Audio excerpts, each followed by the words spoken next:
Hey Russell, of course you go by the name Rusty, but you are the owner of Russell's Steakhouse, the greatest steakhouse on earth. This is Matthew here with freeprescriptionlenses.com, and I'm going to show you how I cut prescription lenses that have both transitions and Crizal anti-glare for your Prada 51 EV, color 7AX101. And let's take a look at this bad boy. Take it out of the original packaging that Prada sends it to me. And of course this is the red line. This is their sports division for men. Their racing yachts have a red stripe on there, so they have created a men's sports line. And of course this is a little plastic sleeve that comes on the temple to prevent the temples from rubbing together during shipping. I will put that back on there for you. And this is your frame. It is a semi-rimless Prada with the red stripe, which all their Rosa Linea collection has, and of course the red stripe on the lens.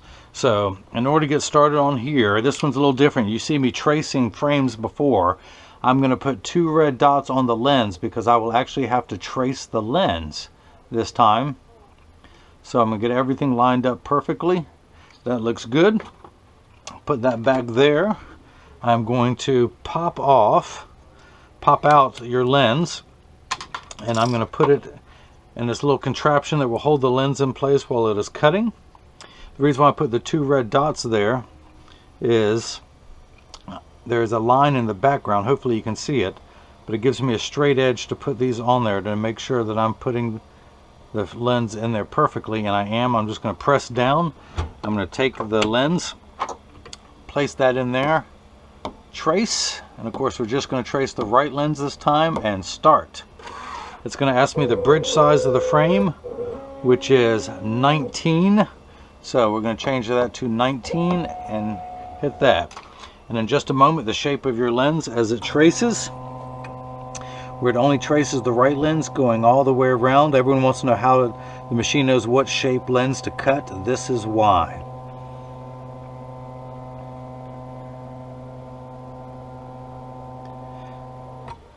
And of course it's going to pop up in a moment, but here at freeprescriptionlenses.com, if you buy the frame, you get free clear single vision lenses, and of course all you're doing is paying the upgrade to transitions and anti-glare. That is the shape of your lens.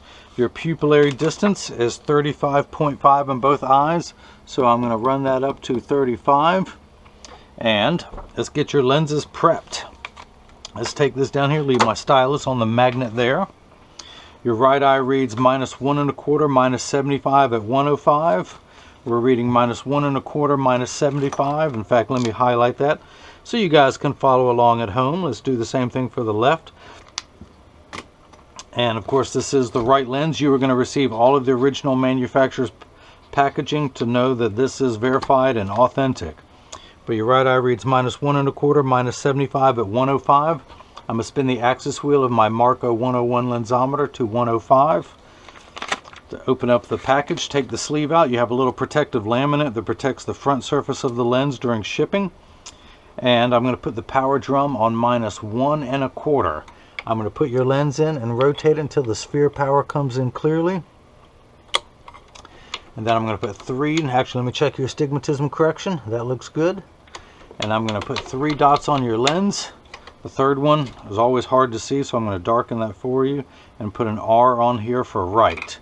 Now let's do the same thing for the left. It reads -175, -50 at 75, -175, -50 at 75. I'm going to spin the axis wheel to 75. And I'm going to take it out, pop that in there, take the little laminate off that protects the front surface of the lens during shipping. Put the power drum on -175. Put your lens in it and rotate it until the sphere power comes in clearly. Check your astigmatism correction. Find the optical center. Everything is lined up perfectly. So let's put 3 dots on your lens. Darken that 3rd dot and put an L on there, which stands for not right, which is just like me because I ain't right either. Bring that flashlight back down. We might need it. So for your right lens, the reason why I put those dots on there is that tells me that middle dot is your optical center. So I'm going to place it right there in the middle of that crosshair. And these other 2 dots I'm going to line up on that straight line to make sure these are oriented just perfectly. And we're good to go. So this is a block. or as I like to say, Jenny from the block. I need to attach this to the lens while it is cutting. This is what's going to hold it in place inside the machine. So I need to apply a double-sided adhesive sticker. The green side is the sticky side. I do them 2 at a time since there's 2 lenses. And grab another one of these. And of course the silver button on the back is a magnet. I'm going to show you what that does in a moment, but I'm just going to pull the paper away to expose the sticky side here. With that silver button, I put it right there. The magnet holds it in place in the arm. And when I hit this lever, the arm will come down and apply the block to your lens. I'm going to do the same thing now for your left lens. Pull the sticker away, the little piece of paper, and make this side sticky. And of course the pupillary distance is already set, mimicking or mirroring the right, which is 35.5. And I'm going to get these lined up just perfectly. That dot in the center, and then these two. Come on, don't move around, This isn't slippery. Come on, stay still for me. And this lined up, these two on the same 180 meridian, and hit that button. The block is going to come down and be placed onto the lens. So just always like to press down a little bit. Now the actual cutting wheel is over here on the far right. It's going to act like a heavy grit sandpaper that's going to grind away your lens material. This wheel in the center has a little valley, a little channel. That actually is not going to be used. Instead, you have a little blade right here. That is going to come out and cut a groove all the way around your lens so it'll stay in place with this fishing string, which is a 20-pound monofilament fishing line. And that's what's going to hold it in place. So let's take your right lens. We're going to put it into the chuck. Again, that magnet holds it in place. Pull up the shape of your lens onto the computer.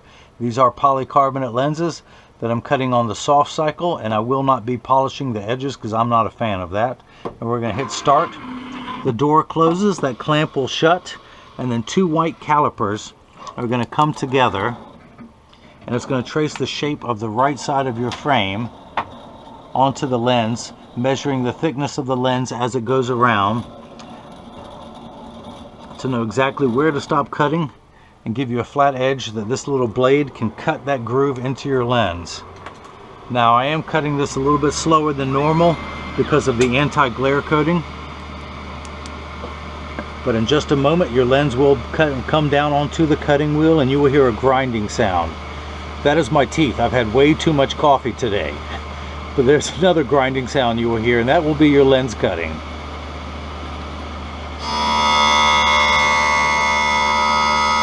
Okay. Now your lenses are made out of polycarbonate. This brand calls them airwear.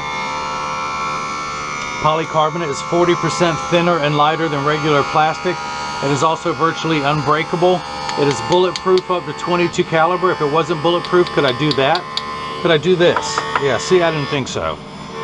But it's also an aspheric lens where the front curvature is much flatter than a spherical lens. A spherical lens is what gives you an ugly cosmetic fishbowl appearance.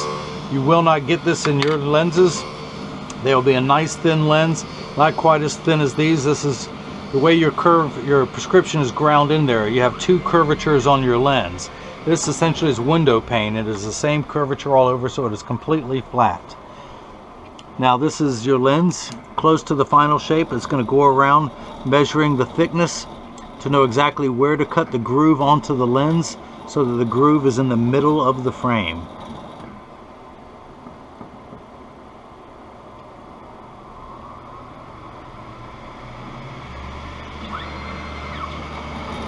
Actually, it's going to flatten everything out and hopefully remove some of that debris, which is called swarf in the optical world. All you Mel Brooks fans, this is where you say, may the swarf be with you. But it's not going to be with you. It's going to be cleaned off of your lens in this next step. But your lenses have the transitions added to them, which I will demonstrate later, but you also have an anti-reflective coating. Anti-glare is actually 3 features in one. The first feature is that it eliminates glare, hence the name, from street lights, stoplights, computer screens, overhead, fluorescent lights, all the above. The second feature, it's an anti-reflection lens, so when someone's looking at you, they're not looking at their reflection in your glasses. And so it makes for much better eye contact, and since you're in your restaurant so much, meeting and greeting with your clients, they will see just your eyes. They will not see their reflection in your glasses.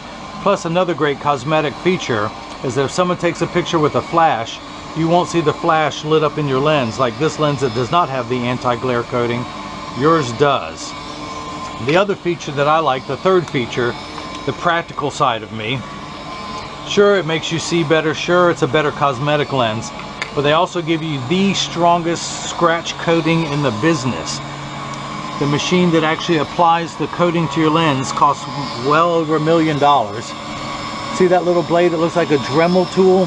That is what's cutting the groove into your lens now. But the machine costs well over $1 million. It takes 24 hours to apply, to vaporize 7 different coatings onto your lens.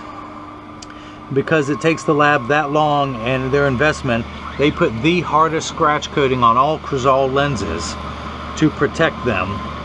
So you have the best scratch protection in the business.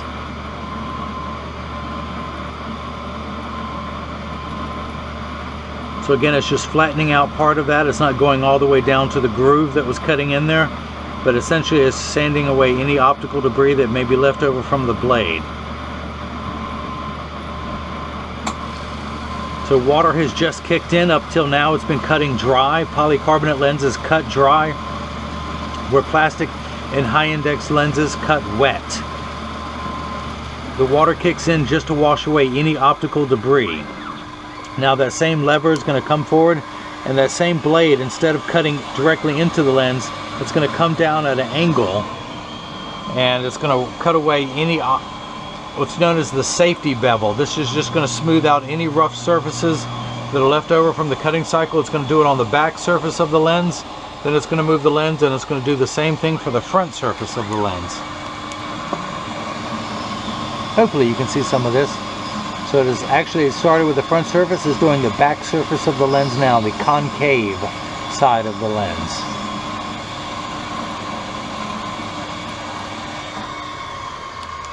So in just a moment the door will open,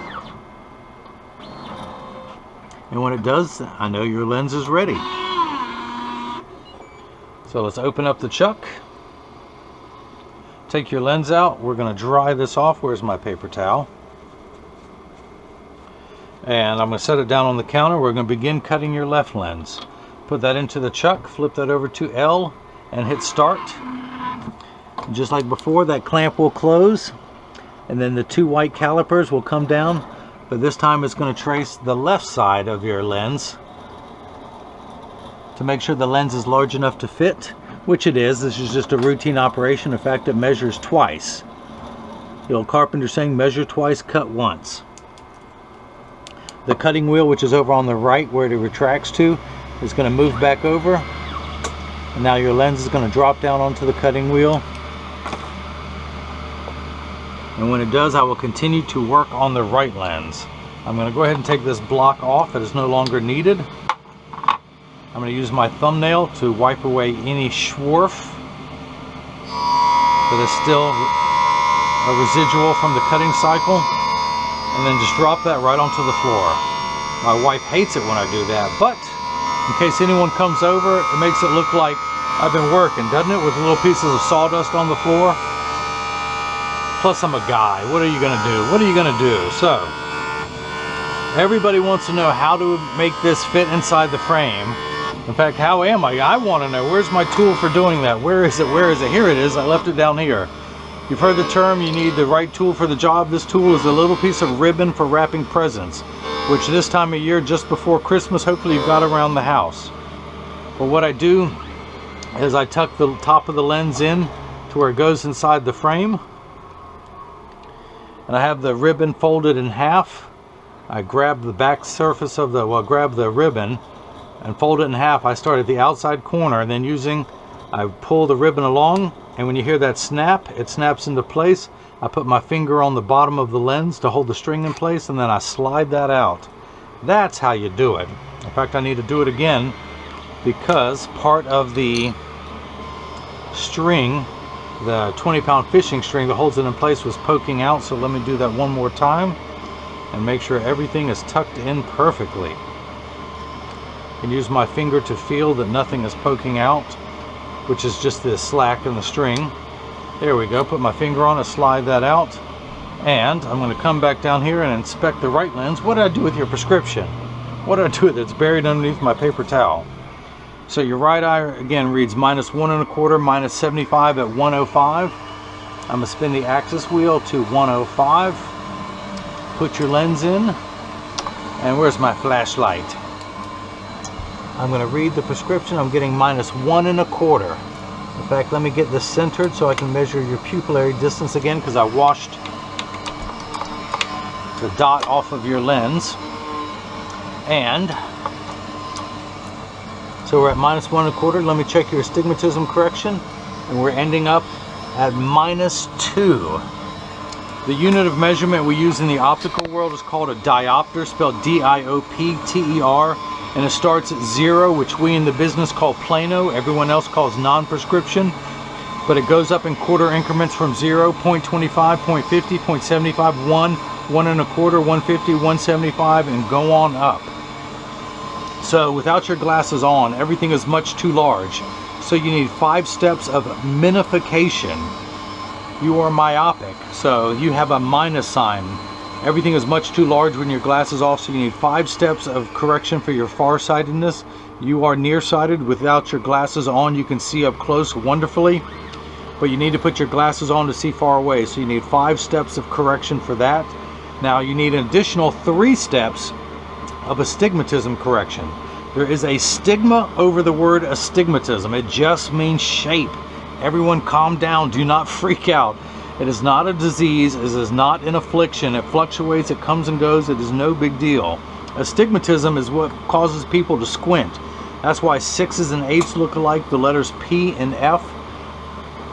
So think of astigmatism correction as the fine-tune knob. This first number gets everything the correct size. The astigmatism correction makes fine-tunes everything so there's no more fuzzy edges. And when you think of a fine-tune knob, we're going to turn that knob to 105. 0 to 180 is the horizontal meridian, 90 is the vertical meridian in a crosshairs of a scope. So we're going to turn it just past 90 to 105. Now your left eye, you actually need much more correction.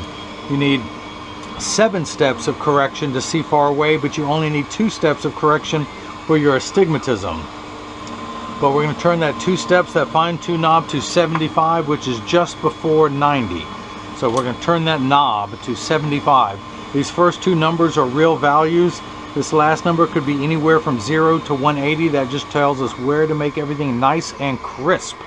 So the reason why we ended up with -2 here is, remember high school algebra, you add 2 like signs together. But using today's terms, if someone had borrowed $1.25 from you and then they borrowed another 75 cents, they would owe you $2 total. We're at -2, so that is 2 diopters total. Let's do the same thing now for the left eye.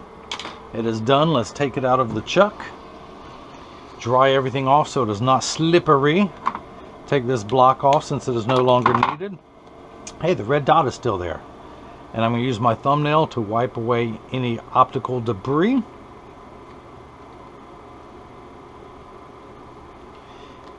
Starting on the front surface, the convex side of the lens, and now I'm going to use my thumbnail to scrape away on the concave side of the lens, just cleaning all the optical debris off. And let's go ahead and pop out the original demo lens, which everyone will receive all the original manufacturer's packaging. I'm going to put that in there on the left side, tuck everything in, make sure the string is in place, nothing rough is poking out front or back. Fold the string in half, starting on the back surface, and I pull it forward until you hear a snap. When you do, put your finger on there, slide that out. Now I do want to darken that red dot that is there, and I'm going to put it into my lensometer, spin the axis wheel to 75, and put it in over that red dot, and I am getting, let me turn my flashlight back on, I'm getting -175, which is 1 tick mark away from 2. You have 2 steps of astigmatism correction, and so we end up at 2 1/4. So that is made perfectly. The other thing I want to do, your pupillary distance is 35.5 in both eyes for a combined value of 71. I'm going to turn the card over and place the 0 against my thumb on your right lens. And then we hold it up to the left lens. We're getting 71 millimeters, so that is cut perfectly. I also want to get these in standard alignment. And this is the time that I mentioned to everyone. Of course, I'm going to personally deliver these the next time I go down there and eat a wonderful steak. Did I mention it's the best place in the world to get a steak? Russell's Steakhouse in Hillsborough, North Carolina. Better than any steakhouse around. Angus Barn in Raleigh, North Carolina is one of the most famous in the state. It's very good, but it's not as good as Russell's. And of course, Ruth Chris Steakhouse, we have a couple of those around here. Not as good as Russell's Steakhouse. I've been to steakhouses all over the world. None of them are as good as Russell's. I cannot say that enough. But I'm going to get these in standard alignment. I can always adjust them for you when I'm there in front of you. But standard alignment is also known as 3-point stance. The 3 points are 1, 2, and the bottom of the frame being 3. I set it down. There is no wobble. When I say wobble, 80% of people have one ear that's higher than the other, and I'm no different. I'm part of that 80%. So anyone, of course, there's free shipping anywhere in the United States when you purchase from me. But there's a small chance when you get these that these are too loose or too tight. But there's an 80% chance that one side of the frame is going to be higher than the other. That's because 80% of people have one ear that's higher than the other. And again, I'm part of that 80%. Mine wobble when I set them on the counter, but they sit level on me. Oh, I got to put my glasses back on so I can see what I'm doing, yo. So, and again, you are receiving the Transition Signature 7 series lenses in the gray, and you're getting Crizal Alize lenses and Airwear, which is this brand's name for polycarbonate, which again is the unbreakable, bulletproof up to 22 caliber material with UVA and UVB protection. This is the Prada Linea Rossa. This is model number 51 EV in the 52 eye size and color 7AX 101. If anyone has any questions about what I can or can't do, wait, I'm getting ahead of myself. This is what your lenses look like clear. Let me go ahead and activate them, which means I'm going to turn them dark. I'm going to expose them to a strong burst of ultraviolet light. I'm going to put them in my little transitions box and turn the light on. As you will see in front of your very eyes, it takes about 30 to 45 seconds for transition lenses to darken on day 1. And this is important. Remember, Rusty, all transition lenses will turn dark on day 1. Give them 2 weeks. They're going to continue to darken every day for the first 2 weeks until they get to their final setting, providing they're exposed to the sun every day for the first 2 weeks. But don't you worry, they're going to keep getting darker and darker until they get to their final setting. After that, you will have years of maximum performance. The only time they will not work is if you're behind the windshield in a traditional car. Your windshield absorbs all the sun's harmful ultraviolet rays, so your lenses will not turn dark inside of a car. But what it does, the reason why your windshield does that is it protects your dashboard from cracking from sitting in the sun all day, or your upholstery from rotting from sitting in the sun. Now, they are temperature sensitive, meaning they will get darker when it's 85 degrees and below than they will as it gets hotter. I like to remind everyone, when it's over 100 degrees outside, you're miserable, your glasses are miserable. Nobody likes to work 100% when it's over 100 degrees outside. So this is the first time it's been activated. Again, Rusty, they're going to continue to darken. Now, if anyone has any questions about what I can or can't do, just email me at freeprescriptionlenses@gmail.com. And Rusty, I hope you enjoyed watching as I cut your prescription Pradas with your prescription lenses in Transitions Gray with the Crizal Alize anti-glare coating. And everyone else has got the chance to see how I bring that love and feeling back to glasses. Thank you.